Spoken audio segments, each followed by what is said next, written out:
Hey, this is Doug Aldrich with the Dead Daisies, and I'm on my weekly mixtape with Brian Colburn.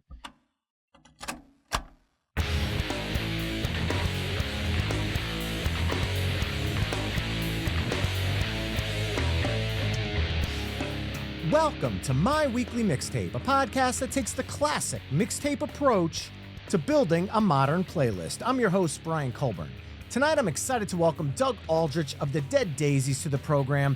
Now, I had the pleasure of speaking with Doug many moons ago back on the Toonstyles podcast, so I'm really grateful to have the opportunity one more time. Doug, welcome to the show, my friend.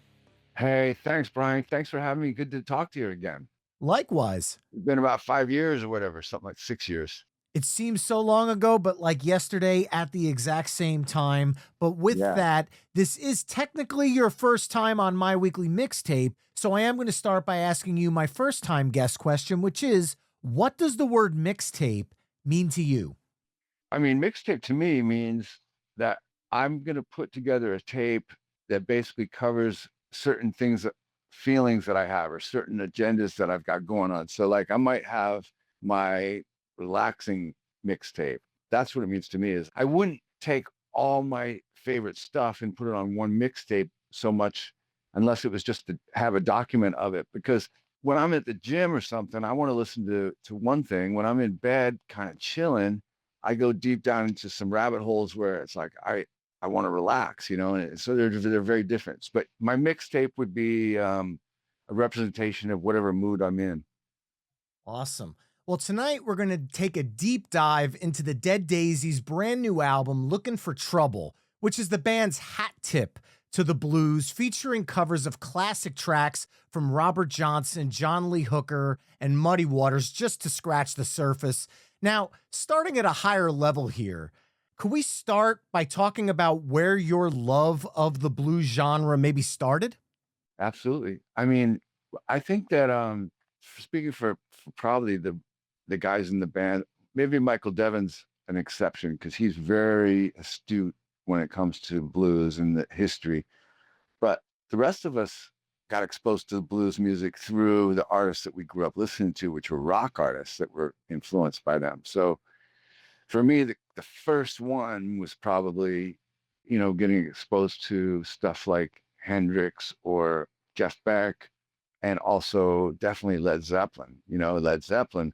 I think the song Rock and Roll was on the radio at the time, and I think the first Zeppelin album I got was Zeppelin 2, and that's got some Ah, really, some the Lemon song, which was taken from My Killing Floor or something. A Whole Lot of Love was like a Willie Dixon thing or a Howlin' Wolf thing. I can't remember, but those were all heavily influenced by the blues, and that was the first experience to it was through those bands and the Stones too, right? oh, you can't forget them.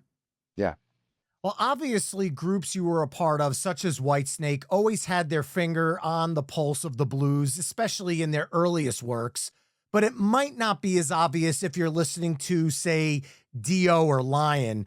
So, how would you say the blues as a whole has been part of your career in music, even if it's not front and center, as we're hearing on Looking for Trouble? Um, I think that, just naturally when I was a kid learning to play music, that you end up jamming a 1-4-5 chord progression when you're playing with people. That's kind of the go-to jam is okay, let's just play. Somehow I learned a very simple, and then you would go to the 4 chord. And so there might be a song on a Lion record or even a Whitesnake record or whatever, where you basically start on some kind of say, for example, A minor, and then you go to D minor, and then you go to E.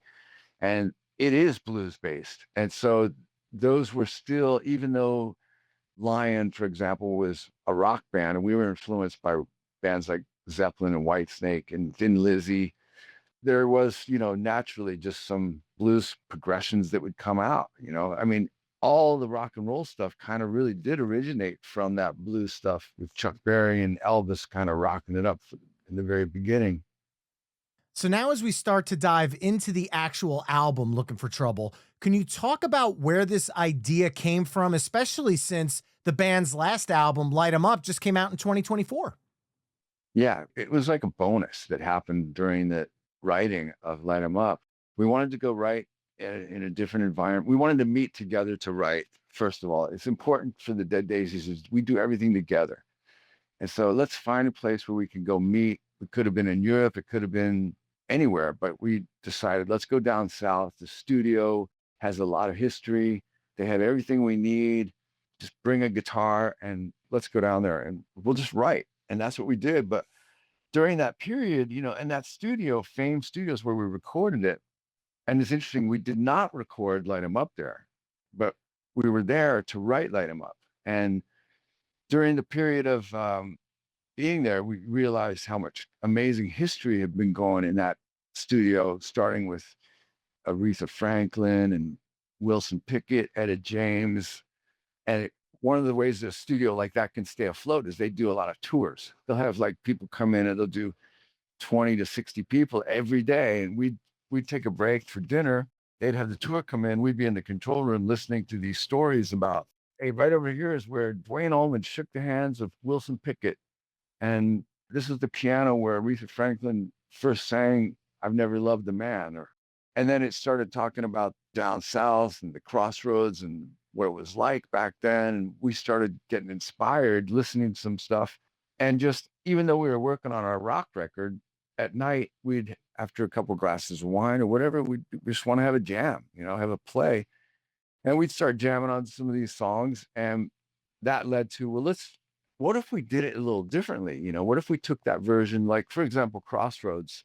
Of course, we played it the Cream way, but then we decided later, like, well, let's listen to the original, and then we would take something and maybe rock it up in a different way. Like the way that Cream rocked it up was really cool, but we wanted to do it a little different. So we kind of fell into a groove that was very similar to Celebration Day by Zeppelin.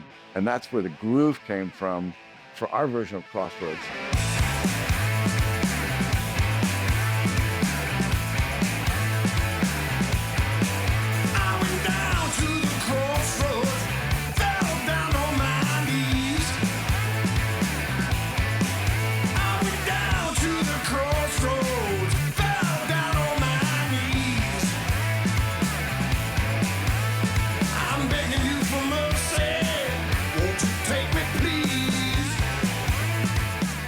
And then we ended up jamming on it and deciding, hey, let's add a part. There's no rules here. Let's just have some fun, I'm basically making a long story short because there was a lot of times we'd go out there and just jam half of the song or whatever. But eventually Marty said, hey, why don't you guys come in for a second? And he played us what we were doing. And it was like, wow, that's cool, man. And it just led to, let's throw some stuff down. We don't know, maybe we'll use it for a soundtrack or something, or, just for social media, or maybe we'll do a little, I don't know, but it ended up becoming a project. And all the stuff that we touched on, we tried to really do it in our own way and put our own stamp on it. All the songs from Crossroads to one of the ones that we really went deep on was Black Betty. We didn't want to do the Ram Jam version. That was like a rock and roll. It was really rock and roll, that, or heavy, almost heavy, Mm-hmm. So we broke it down. We listened to the original. It was just a vocal by Leadbelly, Mm-hmm. and it sounded hauntingly like a work song you'd sing out in the fields when you're working. And then that led to our version. We just found something a groove that fell into place for that.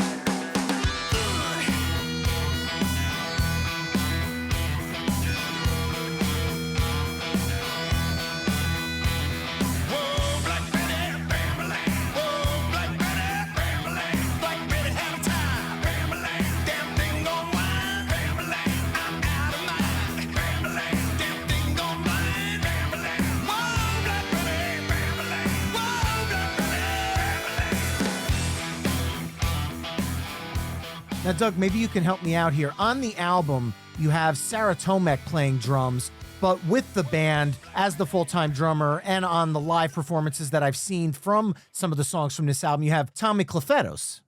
The whole story quickly is we went down to Muscle Shoals to write. And so we were doing pre-production with Sarah Tomek, who Sarah plays with Steven Tyler, and she's got a lot of different artists that she works with. And Marty suggested her. We didn't have a drummer at the time. Tommy was doing something else. And he said, let's just get Sarah. Sarah can play anything. We're just for writing, we're just making pre-production demos. But then when we started tracking the blues stuff, she sounded great. And we didn't know it was going to be an album. So she is the drummer on the blues album, and she did a fantastic job. And she can basically, we were throwing all kinds of ideas at her, and or she'd come up with ideas. And it was just perfect for the songs that we were doing. It felt great. We didn't even think anything of it. So it's Sarah Tomek on it. Tommy Clufetis has been playing it live with us, playing the blues stuff that we did live. And he's an incredible drummer. I mean, there's no question. He's just insane. But she did a great job. She really worked super fast. We knocked this thing out in under a week, Really? Yeah. I mean, we were only there for a week, and we didn't start really tracking any blues stuff for a couple days in. We got the bug to go out and play a little bit, So the groove that she brings to this track takes it in, like you said, a completely different direction than the Ram Jam or even the Spiderbait versions. And now I'm going to say this with the highest of compliments. To me, the Dead Daisies take on Black Betty reminds me of that early 70s ZZ Top swagger. Was that kind of what the band was honing in on? Yeah, it's kind of the way the guitar part goes. The way it was not on purpose, but now that you mention it, what was that song? I don't know. Waiting for the Bus. Waiting on the Bus. That's kind of the groove that I just started playing, thinking like, okay, I'm gonna find something that's with Black Betty, we wanted to do our own thing, and I started playing that, and then I started playing the melody with it, the way that even Ram Jam or Lead Belly, just the melody, playing it on the guitar at the same time as doing that rhythm, kind of in a blues fashion. And so, yeah, that's how it started. And I didn't even think about it, but it is kind of a ZZ Top rip. Well, then let's dive even deeper into the blues here with the band's take on B.B. King's The Thrill Is Gone.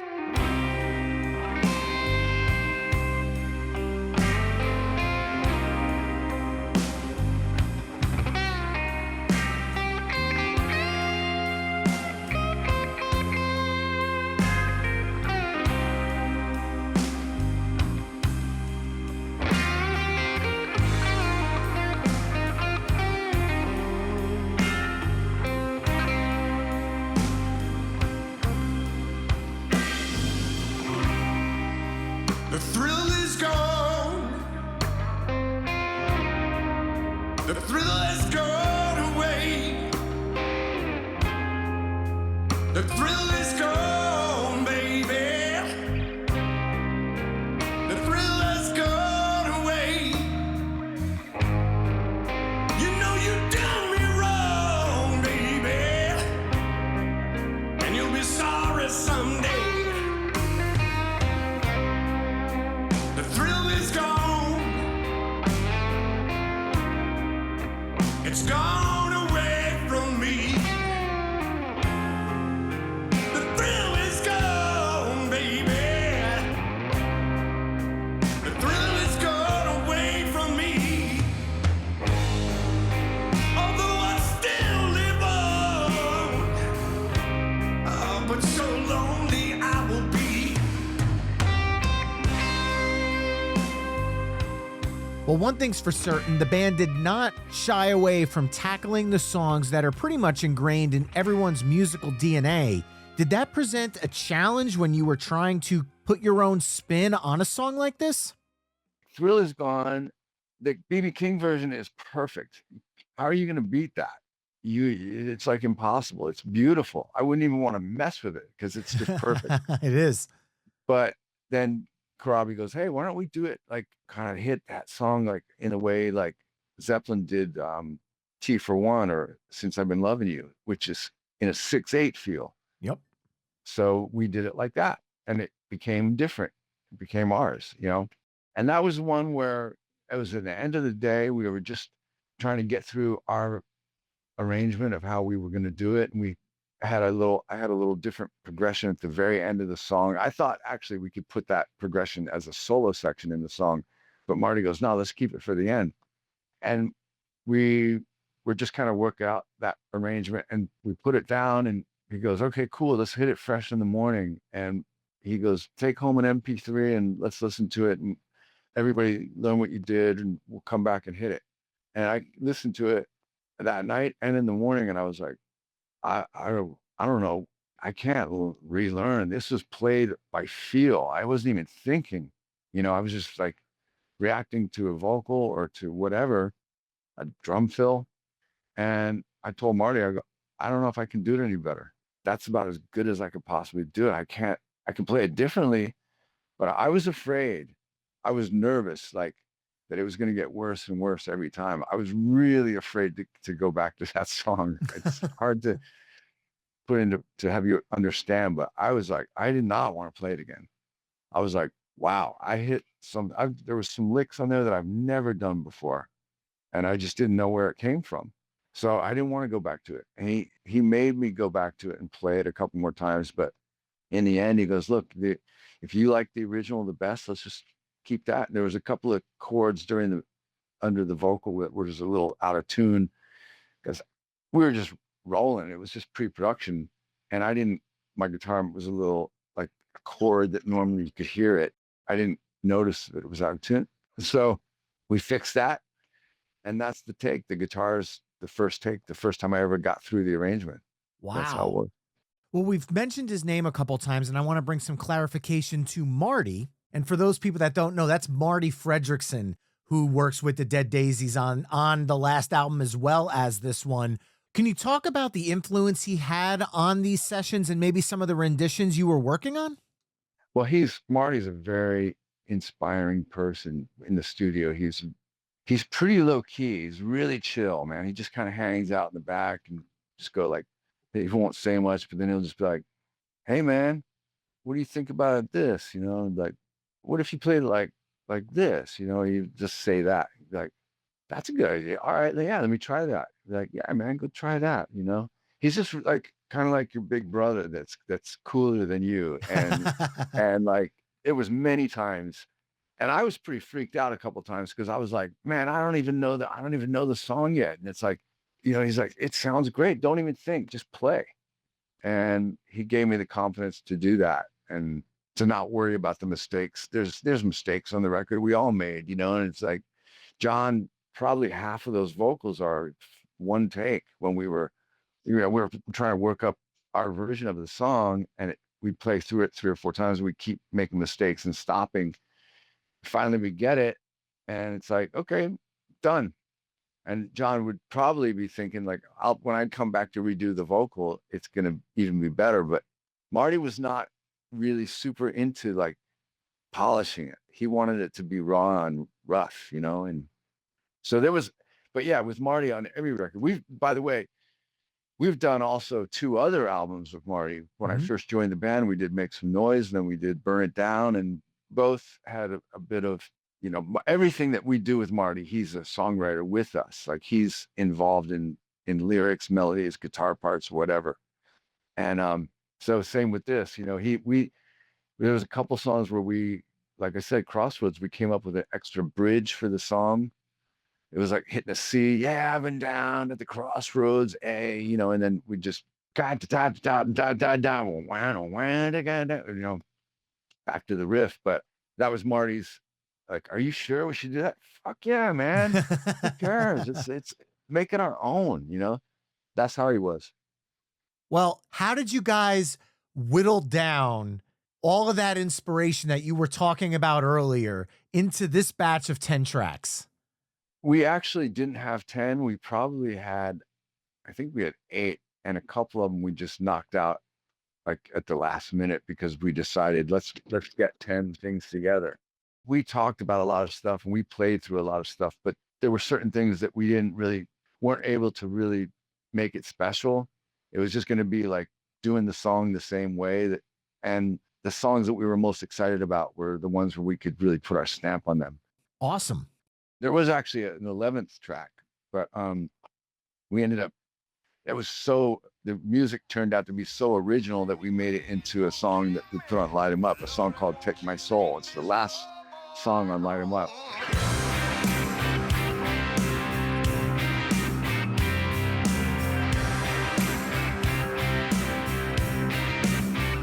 Let me tell you of my tale. I was drunk and out of mind. But a man about a woman, that's when I took his life. The mob was there to string me from a hanging tree. Sheriff, well, he locked me up and threw away the key. I wish that I could take back everything that I've done wrong. I'll spend my dying days where I belong. I'll live my dying days singing the same old song. Take my soul, take my soul, take my soul,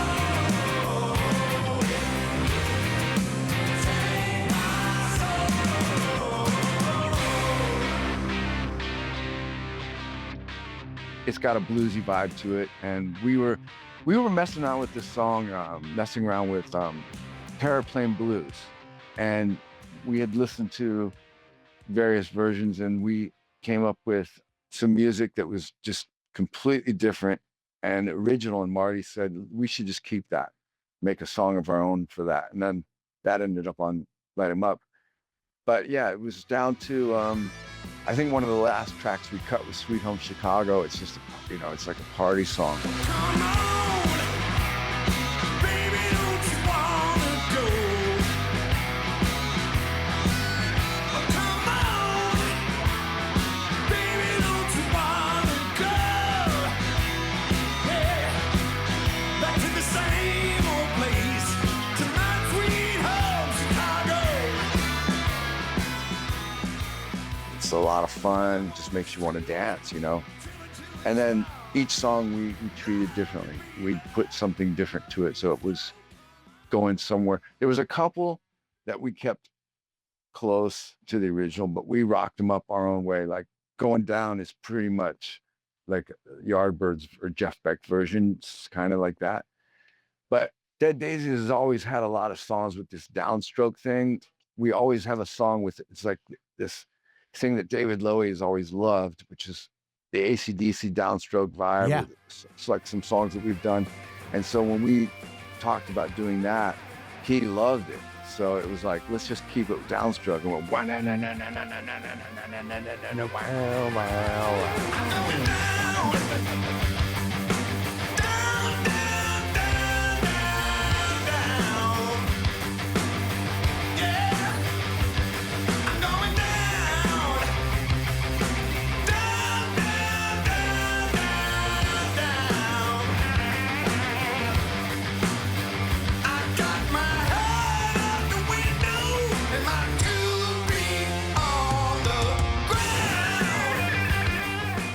So that song we kept pretty much similar, but a lot of stuff we took it really out of its element.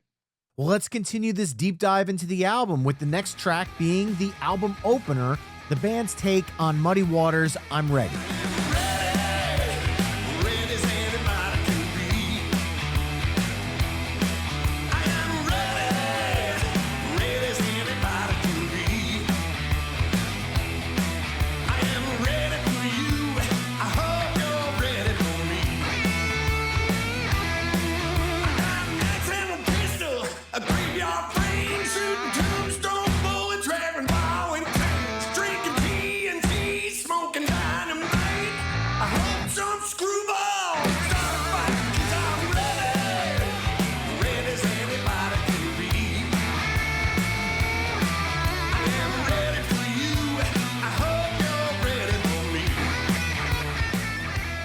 Given all of the massive anthems that you've charted out across these 10 songs, how did you decide on the sequencing for this album?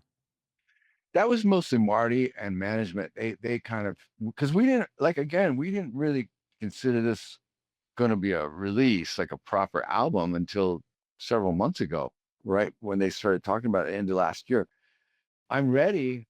We ended up rocking it up a little bit, kind of like I don't know, I'm just going to throw it out there, like kind of like a Stevie Ray Vaughan type of thing. There was this guitar, this intro that reminded me, I just started messing around with it and it reminded me of Stevie Ray Vaughan a little bit. And then when the song kicked in, it almost had like a Zeppelin vibe or something to it.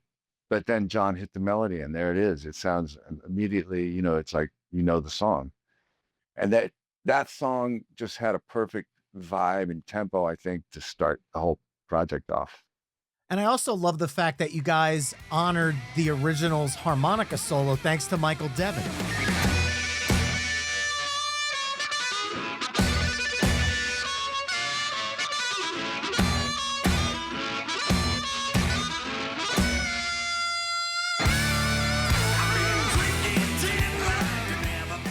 Did you guys have any idea how good he was on harmonica before this song came into the fold? No, it was, I mean, I knew Michael played really good harmonica because we used to do a thing together on stage, he and I, where I'd play slide and he'd do harmonica and he loved it. But it was just literally like a minute long jam. We'd just kind of play off each other and he'd do a couple licks, I'd do, and then would break into a Whitesnake song.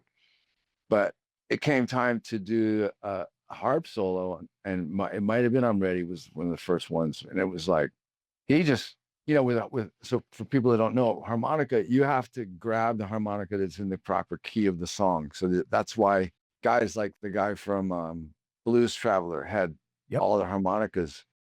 I didn't know that back in the day, but you have to have a different harmonica for every key. So once Michael got his harmonicas, we hit record and he threw something down. It was like, wow. It was the whole song. Now, of course, it's blues 1/4/5. But so it's not, that's pretty much you play in the same scale and whatever you do is going to work. But he plays legitimately like real harp. He sounds like, he's bending notes and blowing and sucking and making it bark. And it was amazing. So no, we didn't know how good he was. And John plays great too, but it ended up being Michael's gig. John was busy writing and all that kind of stuff. Well, the next song I'd like to talk about is the band's take on the legendary Albert King's Born Under a Bad Sign.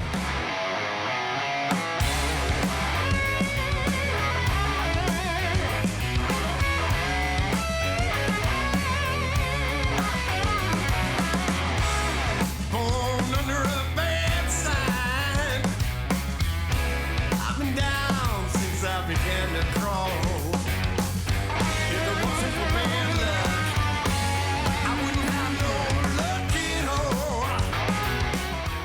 Now, we had talked earlier about John Corabi. On this his voice feels right at home with this entire album. He is locked in on these performances, which you just said earlier were pretty much done live in the studio.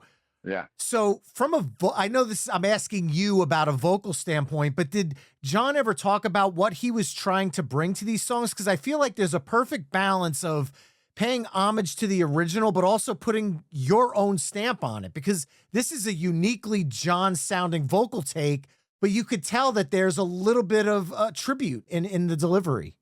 Well, you definitely, with that, the original vocal is really cool. He's got, when he sings the word born, it's really cool on the original. And I think that John just has a naturally, you can stick him in any situation. He always sounds like John, but I think he probably, felt really at home, and it just sounds to me like John singing it. But now if you mention it, I'll go back and listen to it like that, like he's paying homage to Muddy. I mean, of course, like I said, all the influences that we grew up on were influenced by Muddy Waters. So John definitely knows who he was. Well, the last song I'd like to share is the last song on the album, and that's the band's take on Howlin' Wolf's Little Red Rooster. Well, I got a little red rooster who lays the crow for days. I got a little red rooster who lays the crow for days.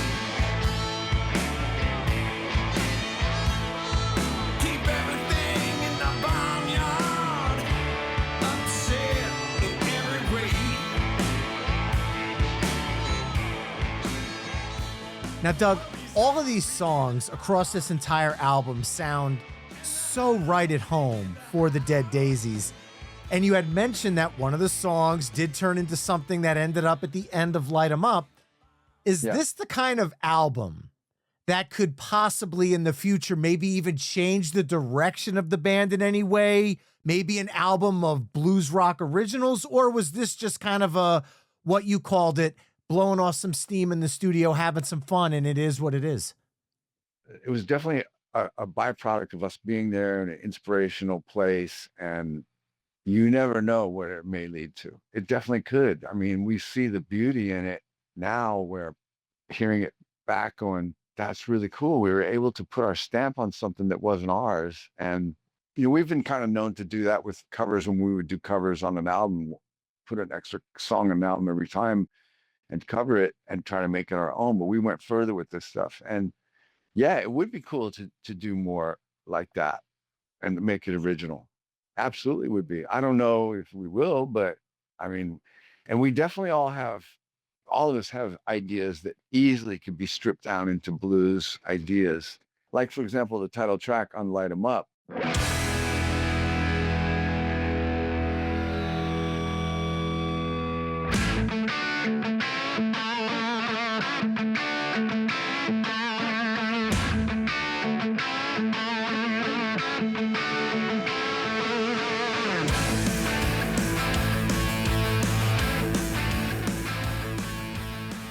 If you took that riff and played that riff through a smaller amp and maybe slowed it down a little bit, that would be more bluesy, So you never know, man. I would love it. Well, given you guys are on tour this summer and you're going to be playing songs from this album, how do you plan on incorporating them? Is it going to be a heavier blues set, or are you just going to drop a couple in, or are you just going to say fuck it and do an entire evening of the blues? I think that right now we're going to drop a couple in and we're going to try and keep them in the vein that they are, maybe do a section in the show, like 3 or 4 songs doing the hat tip, as you said. Mm-hmm. But I could definitely see us, doing a whole blues show at some point featuring the album. Well, before we start wrapping things up, I would be remiss if I didn't take us slightly off the rails here, because there are a bunch of mixtapers that listen to the show that, like me, grew up a huge fan of Transformers the movie. And I'm going to argue that my next question actually is relevant, because when I saw Optimus Prime bite it on the big screen at 9 years old, that was one of the first times I felt the blues. I mean, I cried my eyes out at that movie. But joking aside, Lion's version of the Transformers theme song from 1986's Transformers the movie, as far as I'm concerned, is the quintessential Transformers theme. And I would love to hear the story about how the band took that 30-second original and, for lack of a better term, and I apologize in advance, transformed it into your own tune.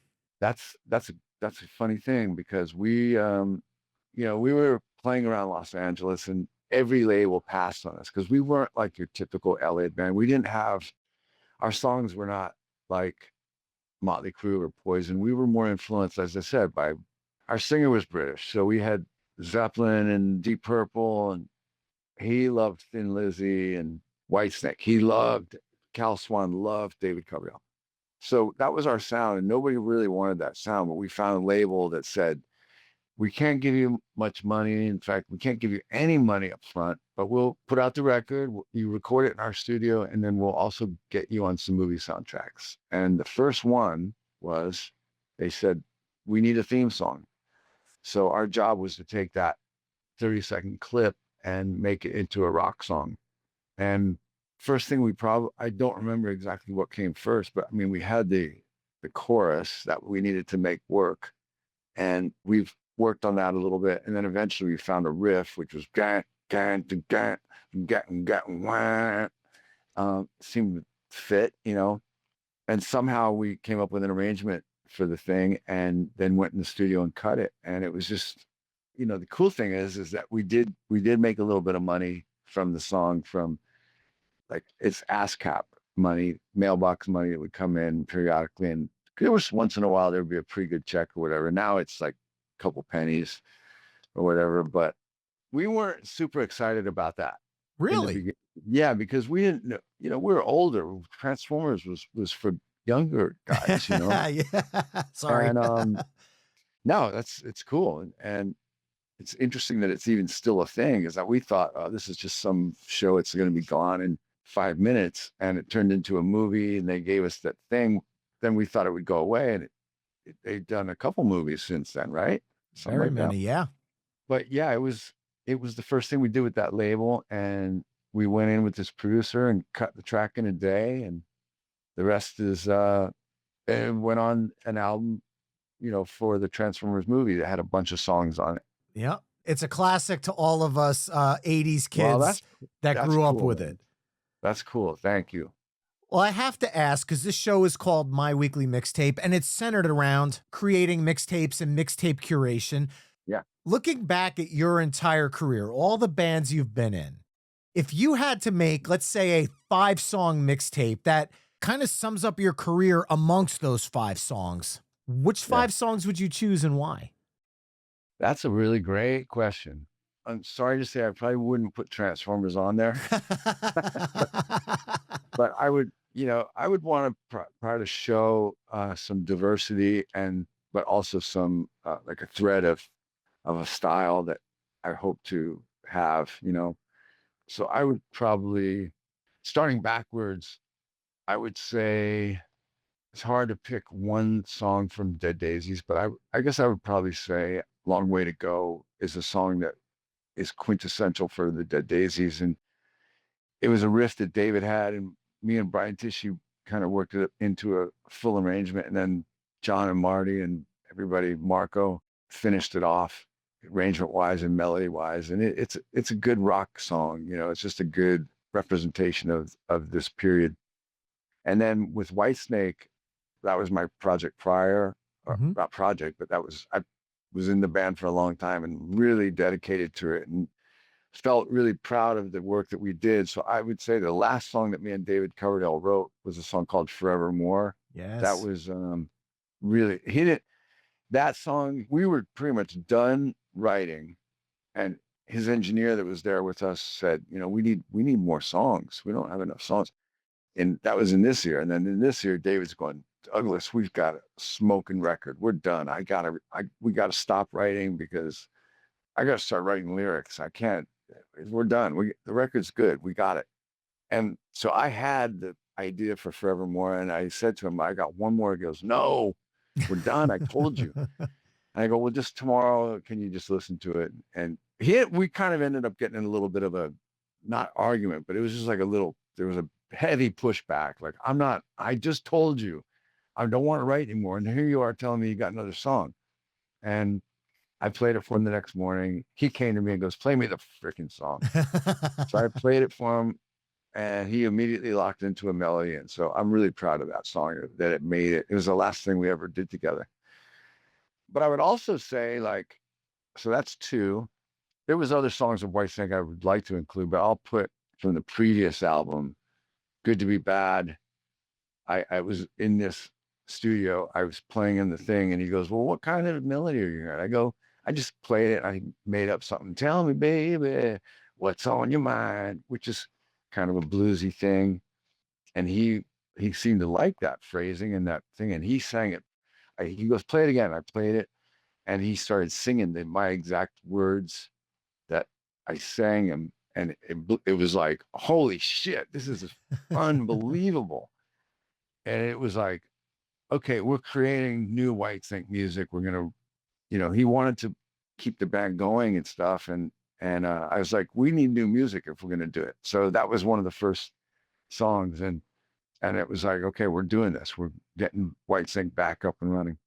So that's 3. I would say with Dio, that album we did was pretty cool. There was a lot of, it was getting back to the roots of Dio and back to the more traditional guitar oriented stuff. And I've listened to it once in a while, little bits here and there. And it was just a great memory for me. I would say he and I co-wrote 2 songs on that album, and it's a kind of a sleeper track, but I really loved it.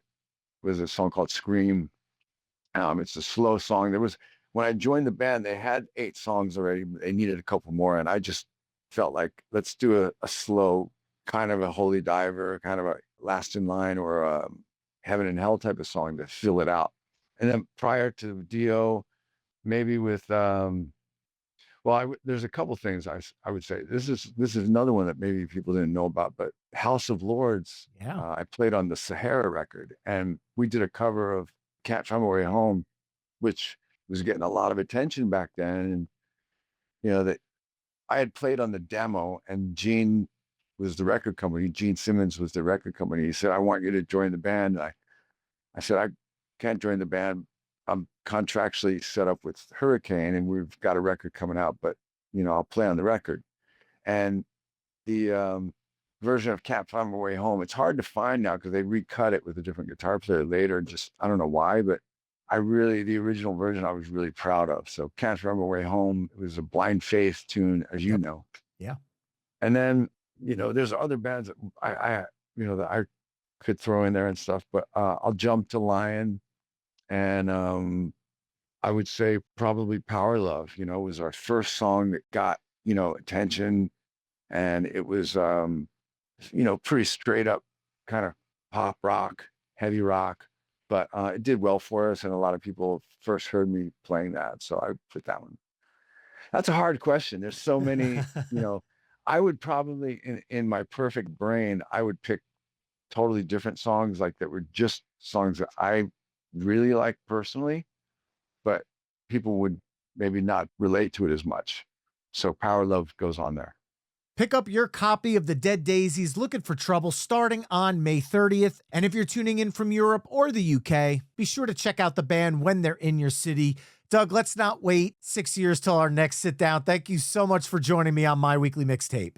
Thanks, Brian. I really appreciate it. And it was a great interview. Really cool. Thank you for what you do. And thanks to all your listeners.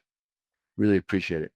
And to those listening, you can head over to the episode page at myweeklymixtape.com to hear a playlist of all the songs we've discussed from the album, as well as Doug's top 5 tracks. And remember, you can find My Weekly Mixtape on almost all the social media haunts at My Weekly Mixtape. You can also head to myweeklymixtape.com to check out the full catalog of My Weekly Mixtape episodes.